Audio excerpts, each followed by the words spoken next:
You are the Christ. Get behind me, Satan. You were thinking not as God does, but as human beings do. I'm reading a fascinating book right now called Think in Bets, How to Make Better Decisions When You Have Very Little Facts. It's an interesting book. Let me just describe a little bit about why it pertains. It makes a distinction between deterministic thinking and probabilistic thinking. So let me explain what that means. Deterministic thinking is that of certainty. So if you do A, B, C, you will get X, Y, Z. That there's certainty. That one follows, determined completely by the other ones. Probabilistic thinking is if you do A, B, C, you will have the probability of getting X, Y, Z by X percentage. So it's probabilistically probable, but not certain. Okay, so that's obviously you want to move to certainty, but you won't.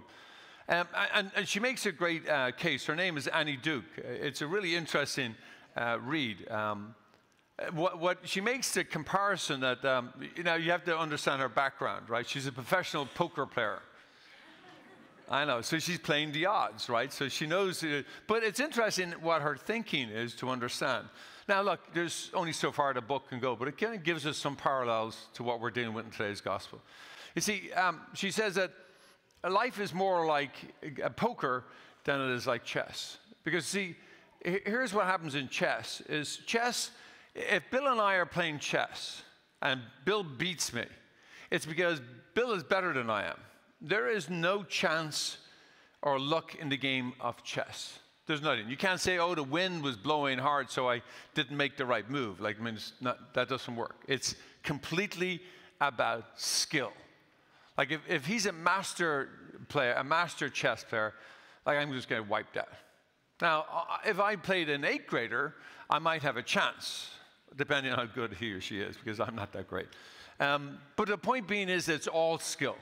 There's no luck. When you have all the pieces on the chessboard, there are only so many moves you can make. And every time they make a move, there's only so many more moves. So it's very deterministic, right? So it's determined, predetermined, there's certainty, and every single move, that's the way it goes. On the other hand, poker, a lot of people will say poker has got no skill. I disagree.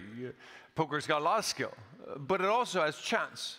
So when you play, when you get a hand of poker, there's your chance, there's your luck, right? You get a hand, good or bad. But that's not where that's where it stops. Because how you play that hand is where the skill comes in.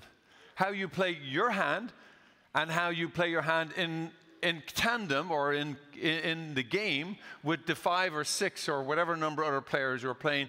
And then every time a card comes over, the probabilities all get changed. Because let's say you have 3 cards there playing Texas Hold'em, 3 cards are down with the same suit. Well, and I have 2 cards in my hand that are the same suit. So now I know I have a hand, but the probability of somebody else having 2 cards as well is high. If, on the other hand, there's only 1 card down there, and I have 4 in my hand, and all 4 are the same suit, then my probability goes up. So you can see how complex the game gets. The reason why she maintains, and I tend to agree, is life is less like chess and more like poker. There's very little in life that is certain. We would like to think it is. If you do X, Y, Z, you'll get A, B, C, but it's not the way it is. And in fact, one of the struggles I have with most preaching, Catholic priests included, is it's very deterministic in its mode. It says if you do this, this, and this, you'll get this, this, this. And it doesn't happen that way. In fact, that's why we have that common phrase, why do bad things happen to good people? Because in fact, it isn't so deterministic. It's very probabilistic. But the one thing that's missing in Annie Duke's book that I want to add is God's providence. She just talks about chance or luck and skill.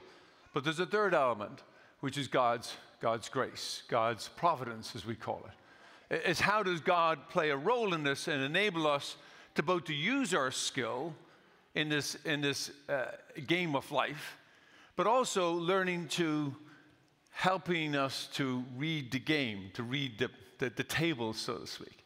And that's where God's providence comes in. God's grace enables us to increase our skill. But we still need to play.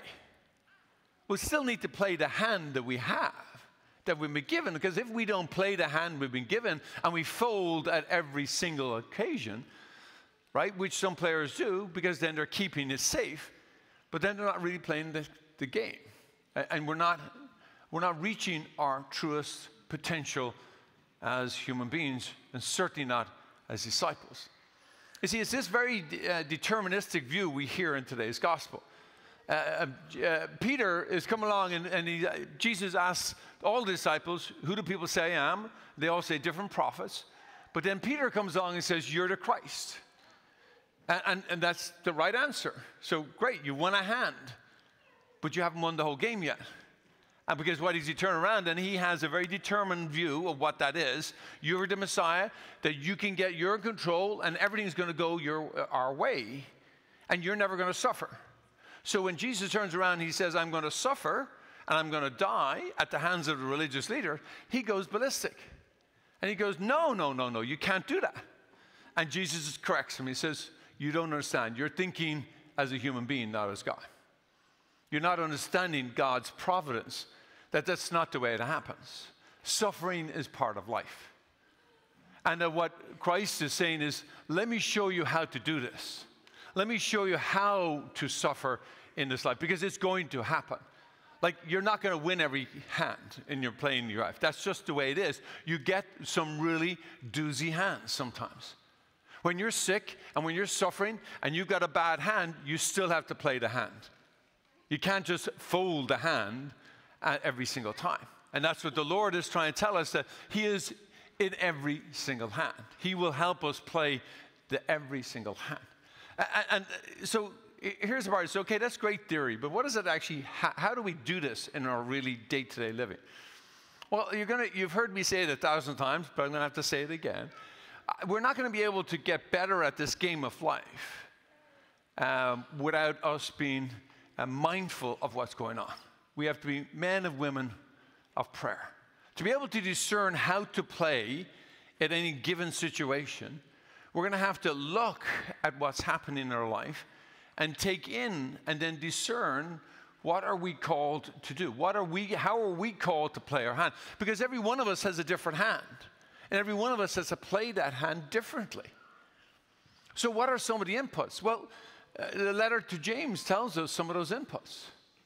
It's not enough that we just come to pray. He says, it's not enough you come to church. It's not enough to just come and say the words.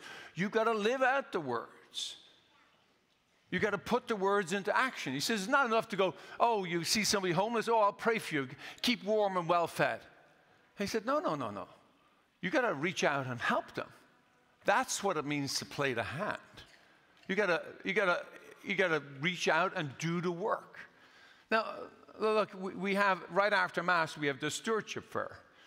And we're asking everybody to get involved. We're trying to make it easier for you to play your hand. We're asking you to get involved and to do some way of getting involved so that we can all get to live out as disciples. And now we've asked you to do, some of us to do liturgical ministry and to do something else. But understand that that's what we're trying to do, is to help you live out and play this hand. But we can't do that if we're not listening to God in our lives. If all we do is come here and go home, and there's a temptation, Lord, he said, Brendan, you're making it all too complicated. Like, I just want to come to church and then go home. Just leave me alone. Why do you have to have all this other stuff? Because that's the part of ministry. That's the part of discipleship. It's not enough we come to church. We have to live out our faith in our families and in our community. So as we come to recognize that it is Christ that we celebrate at this table today, and we come to receive Christ, we promise to become Christ in our daily life. And we promise to listen and to become men and women of prayer so that we can discern how to play my hand today. Because that's going to be different than next week, which is going to be different than a week from next, and a month from next. But we have to listen and watch and understand that there are those around us who have real serious needs. There are those around us who we have to attend to. And then there are other times that we have to let them attend to us because we have a need. And we have to allow them to heal us and to bring us strength. So today we come, like Peter, to say, you are the Christ, Lord. But we also come to listen, to discern, to know how to be called to play the hand of life in this game of life we call